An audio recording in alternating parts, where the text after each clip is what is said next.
I want to call out somebody, and it might affect our future relationship. And even though I looked up to him a lot as a kid, I was recently speaking with KSI. He just followed me on Twitter, and that was like a huge deal for me. I've been watching KSI since I was like 10. And he recently followed me and we started talking. And then the other day when Tate got banned, I saw KSI tweet, "Thank God Andrew Tate got banned." And I was DMing him back and forth today, and I know this is a private conversation, but I'm going to talk about it because I think it's relevant to, it's something that he genuinely thinks. And he already tweeted that he was happy. Thank God Tate got banned. I'm like, you've been canceled so many times for doing Heskey time, for doing the R word face, making fun of SA victims. It's what you were doing. And now you're celebrating the downfall of somebody else. So not only do I think that you're just echoing what they want you to echo because you're scared of getting canceled against, and now you're siding with the elites, you're siding with the programming because you almost got your shit taken away, but also how you don't see the hypocrisy in calling the Creativity Kit or calling Hustlers University a scam when you make videos promoting OF girls and prawn girl, like the Sidemen Tinder video. Most of the people who watch that video are 12 years old. It goes on trending, of course, because they want you to be dumber. But what they're doing is they're putting prawn stars in the middle of a video, and all of them have to try to get them. And you know why the prawn stars do it? Free promo. Free promo. All the kids that are watching it are going to go subscribe to their OF right after. All the kids are watching it. Yeah, it's like dumb entertainment, but it's basically softcore. So what they're going to do right after watching that video is go on OF and on the websites that these girls are on. It's feeding negative emotion in it's bad for you. Braun has never helped anybody before. Don't say LSI. Don't say LSI. But I want to call him out on that because you said, thank God he was banned. And he didn't take that back. He doubled down on that statement. I'm like, what are you... And even then, to see the hypocrisy, he's saying that the Creativity Kit and Hustlers University is just a scam, that is just trying to get money. No, it's actually teaching people how to make money online. My Creativity Kit is teaching you how to become an online entrepreneur. Yeah, I get money off of it, but so do they. What you want your audience to spend money on is OF. And he's like, oh, they're going to watch it anyway. They don't have to, and you should tell them how bad it is for them. You have an audience that's bigger than mine. You're one of the most famous people on the internet. Why are you encouraging something that we all know is damaging to the minds of young men? Because that's what the Matrix wants you to watch. They don't want you to improve yourself. They want you to be dumber, weaker, and tired. Here's all your energy to a bunch of OF girls. Here's all my money, OF girls. And it just makes both of the people sadder. The girl doesn't know how to like a man without profiting off of him, and the guy has the weirdest expectations of women possible. That's one of the most damaging things to the minds of young men. And they're actively promoting it, and YouTube puts it on the trending page. But how hypocritical to call an entrepreneurship course a scam when you promote the most damaging thing to the minds of young men, and all your audience are a bunch of 12-year-olds. Disappointed. I saw him change. I don't want you to spam LSI, and I know this is going to damage the relationship that we could have in the future, but I don't care. It's the truth. Same thing with L3L3. L3L3 was one of my favorite YouTubers when I was growing up, and I saw him change. I saw him switch up. I saw him get afraid of cancel culture. I saw him vote for Hillary Clinton. He sold out. KSI, he started facing like, he saw the fans start to turn against him. So instead of trying to explain, he just like, oh, it was bad. No, he got scared and switched up. And you know what he told me? He told me this is all for entertainment. And not everything this is like word for word. He said, all of this is entertainment. Not everything has to have a greater message. I'm just here to entertain. I think that's horseshit. If you're one of those famous people, you have a platform, and you realize that there's a spiritual warfare going on, there's a war on masculinity, people are becoming weaker, women are becoming men, and men are becoming women. There's a clear problem. Men are getting sadder. That this mental health thing is a real problem going on. And a lot of what they offer, BetterHelp, like that shit does not help anything. Information can help people. So to be one of the most famous people in the world, and I guess I'm an entertainer too. This is entertainment right now, even though I'm trying to spread truth, but you should have at least an ounce of truth in what you're talking about. Don't just be here, I'm just entertaining.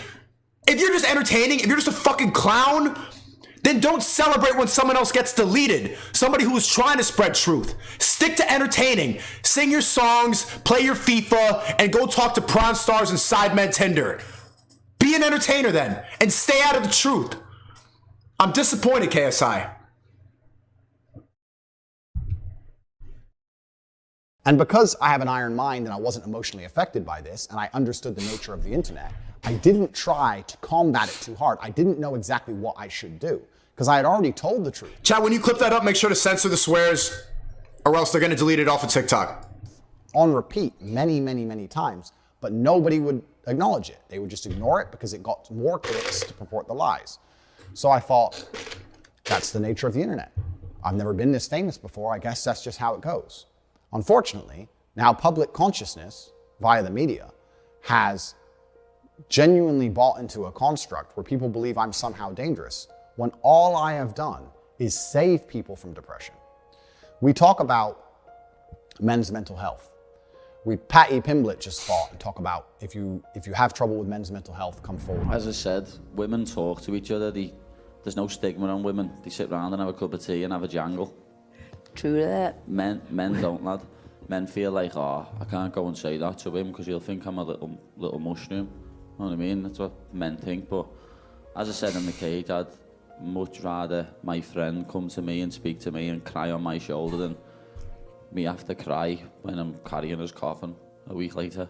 I just wanted to show the world that if mental health could bring somebody as big as me and as strong as me and, you know, the stereotype heavyweight champion of the world to my knees, then it could bring anybody to the knees.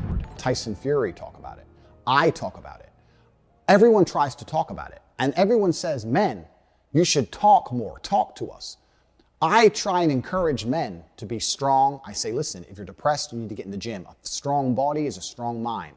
I sit there and by using my lifestyle, which is an aspirational lifestyle that most men would love to have, purely because of the finance, the cars, the freedom, etc., I encourage people to work hard and try their best to become the best version of themselves. And men are encouraged to talk and open up. But when I talk and open up and get massive influence and start helping people, they're going to silence me. I've been nothing but a net positive for the world. That's truly how I view myself. And that's absolutely and utterly the truth. However, I am very understanding of a changing social media landscape. And I'm also very, very understanding of my fame changing. And by extension, I have some responsibility to bear. I am a man who believes that he is responsible for everything. I think as a man, you should take complete responsibility for your entire reality. It doesn't matter if I'm struck by lightning. That is my fault. That's who I am as an individual, and it's been one of my keys to success, to never blame luck, to never blame anybody else, to only blame myself.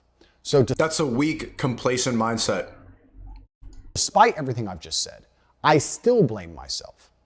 And because my rise has been so meteoric, because I've become so famous so quickly, and because I've been producing content for so long, even though I take absolute responsibility, I'm in a difficult scenario where videos that were made 5 or 6 years ago in long form are now being cut into 5 seconds, accelerated and purported now in line with my new line fame. I can't stop that happening. But I also understand I have a degree of responsibility, right? Because I'm the most influential person on the planet. So my responsibility is to make sure that any kind of negative connotations in my messaging are removed. I want to stick to my message. I don't want to backtrack. I still want to champion men's issues. I still want to champion physical and mental strength. I still want to champion the protection of women. I still want to do that. However, I must be ultra aware of how I do that, because it would be unprofessional of me as a man to sit and say that my messaging does not have to change in line with my fame. The way you can say things in a video that gets 500 views is very different than the way you can say things in a video that gets 500 million views or 50 million views. You have to change your messaging. The more people you reach, the more important it is that people do not take your things out of context, right? If 0.1% of people misunderstand you on a 500-person video, that will not have a large effect on the world. But if 0.1% of people misunderstand you on a video that has 50 million views, now you start to affect the world in a negative way. So I have to be very, very, very careful in line with my newfound fame. And it's difficult because in the world I'm in, if I sit down and do a 3-hour podcast, it's my job to be entertaining. And I want to give exciting answers and interesting insights. I think the reason people follow me is because I have a very firm understanding of the English language, a very good grasp of the way to construct sentences, how to be motivating, how to be compelling. And I do that on purpose. But it's also very difficult for me, regardless of my intellect, to now sit at a podcast, be interesting, be exciting, give a compendious and concise answer, at the same time, be wary that in my 1 minute answer, at any point, 6 seconds worth of it can be taken, snipped, used against me, and weaponized. I don't know if my mind can handle all those tasks at once. It's not very often I'm stumped, but that is becoming extremely difficult. And I'm sitting here thinking I've been offered massive podcast requests by the biggest podcasts in the world. And I'm thinking, how can I answer questions? How can I be a responsible adult, because that's what I am. How can I be a professional, take responsibility for my level of fame to make sure that nothing can be taken out of context, but still tell my truth and still answer the questions, but construct my sentences in a way where they can't be misrepresented at all? It's impossible. And that's why I'm kind of in the sweet spot right now. We almost got 22,000 live viewers right now. Make sure to hit the like button. But being at this sweet spot where I'm not meteoric and people are still calling me a dick rider and I'm still kind of the new guy. People don't really know who I am. They're like, oh, they kind of...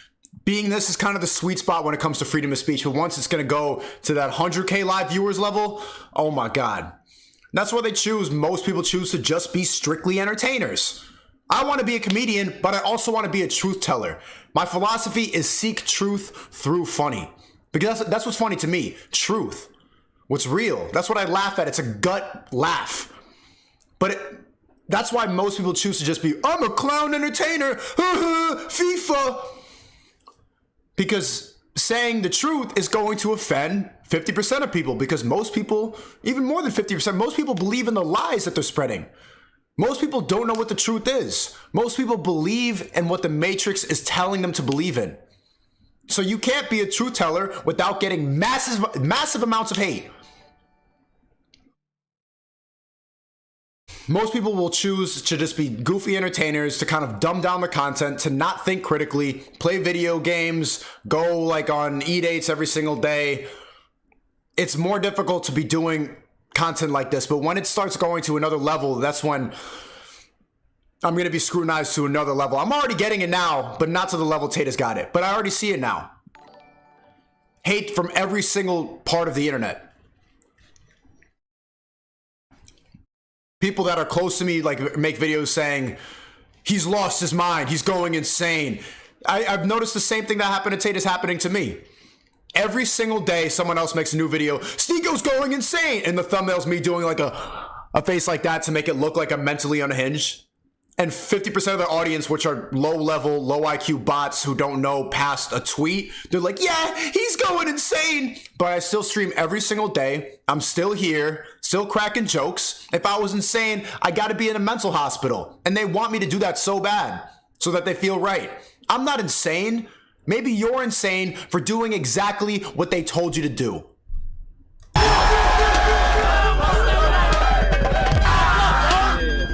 That's it. Your job?